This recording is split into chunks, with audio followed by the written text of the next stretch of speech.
അതായത് 10 ലക്ഷം സ്ത്രീ സംരംഭകരെ സൃഷ്ടിക്കും എന്നാണ് ഇവിടെ NDA പറഞ്ഞിരിക്കുന്നത്. അതേസമയം ഇപ്പുറത്താണെങ്കിൽ മാ ബഹൻ യോജന എന്ന് പറഞ്ഞിട്ട് അവർക്ക് 30,000 രൂപ വാർഷികം, 2,500 രൂപ പ്രതിമാസം നൽകും.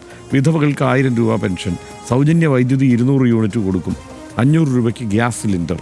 ഇതൊക്കെ അപ്പുറത്ത് വാഗ്ദാനം ചെയ്യുകയാണ്, സ്ത്രീകളെ ഉന്നമിട്ടുകൊണ്ടുള്ള. ഇങ്ങനെ ഓരോ മേഖലയിലും, വിദ്യാഭ്യാസ മേഖലയിലാണെങ്കിൽ KG മുതൽ PG വരെ സൗജന്യമാക്കാം, PG വരെ സൗജന്യമാക്കാൻ തീരുമാനിച്ചിട്ടുണ്ട് എന്നുള്ളതാണ് ഇപ്പോൾ ഇവിടെ പറയുന്നതെങ്കിൽ, അപ്പുറത്ത് മറ്റൊരു തരത്തിൽ കുറേ കാര്യങ്ങൾ ഈ പറഞ്ഞതുപോലെ പരീക്ഷകൾക്ക് ബയോമെട്രിക് സിസ്റ്റം കൊണ്ടുവരും, വിദേശ സ്കോളർഷിപ്പ്, SC/ST വിദ്യാർത്ഥികൾക്ക് വിദേശ സ്കോളർഷിപ്പ് എന്നിങ്ങനെയൊക്കെയുള്ള ധാരാളം വാഗ്ദാനങ്ങളുണ്ട്.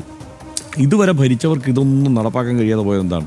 ഇതിൽ പല വാഗ്ദാനങ്ങളും ഈ വലുപ്പത്തിലല്ലെങ്കിൽ കൂടി ഇവർ വാഗ്ദാനം ചെയ്ത വിഷയങ്ങൾ പലതും മറ്റു പല സംസ്ഥാനങ്ങളിലും, കേരളത്തിലും തമിഴ്നാട്ടിലും ഒക്കെ നടക്കുന്ന കാര്യങ്ങളാണ്. ഇപ്പോൾ നടന്നുകൊണ്ടിരിക്കുന്ന കാര്യങ്ങൾ പുതുതായി ഇവരിപ്പോൾ വാഗ്ദാനമായി ഇവിടെ വെക്കുന്നുണ്ട്. എന്തുകൊണ്ടാണ് അവിടെ ബീഹാറിൽ ഇതൊക്കെ നടക്കാതെ പോകുന്നത്? കേന്ദ്രത്തിന് സഹായമില്ലാഞ്ഞിട്ടല്ല.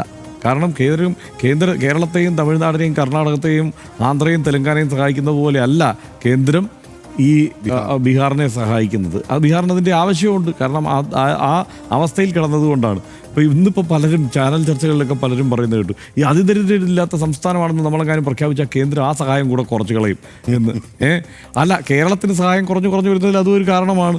ഇപ്പോൾ പലതരത്തിൽ അത്തരത്തിൽ നമ്മൾ ഓരോ ഈ കേന്ദ്രം നിർണ്ണയിക്കുന്ന ഓരോ മാനദണ്ഡങ്ങളും നമ്മൾ അത് പാലിക്കുകയും ആ പദ്ധതികൾ നമ്മൾ ആദ്യം നടപ്പാക്കി ആ നേട്ടത്തിലേക്ക് പോവുകയും ഒക്കെ ചെയ്യുന്നത് കൊണ്ട് ചില വെട്ടിക്കുറച്ച്